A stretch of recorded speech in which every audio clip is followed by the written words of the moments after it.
Here's how I make these heart dishes with kindergarten. I use leftover clay from the older grades. And when they're done with it and there's a little chunk that's getting kind of hard, I mush all that together, roll it out into a slab, and then pre-cut these hearts. This is a 4-inch tall heart cutter. And this works better than fresh clay because the firmness helps be able to add texture without the clay getting stuck to whatever you're adding the texture with. So my 3 most common ways of adding texture with kindergarten are doilies, things I have from my great-grandmother, or the bottom of their tennis shoe, which is kind of fun. They can step on it with their shoe and create texture from their shoe.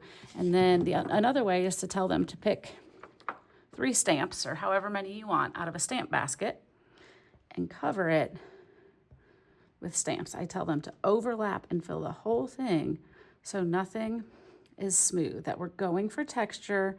They get a little bit confused sometimes about me telling them to overlap because they think they need to see each stamp clearly. Now, if you end up having to use fresher, kind of moister clay, I recommend cornstarch. So like tapping your stamps or whatever you're going to use for texture into the cornstarch to help it not stick. So after they add their texture, this is a 3-inch semicircle. You can put cornstarch on this too if you need to, but you turn that upside down. I have them help me. We gently form it. And then I have all of these pre-made little donuts that become the base to the dish. And they help me score.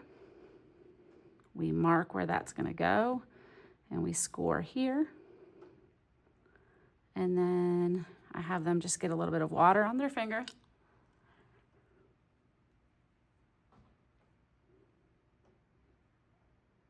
Press it, and we together use a pointer finger to try to smooth the lines. So we're practicing scoring, slipping, and smoothing. If I have an aide or a helper, I like to have one person with the student helping them with the stamps, and then I slide them down the table to the next person who helps them attach the donut. I like to have the rest of the class working on something independently while I bring small groups over to create their clay. And there it is.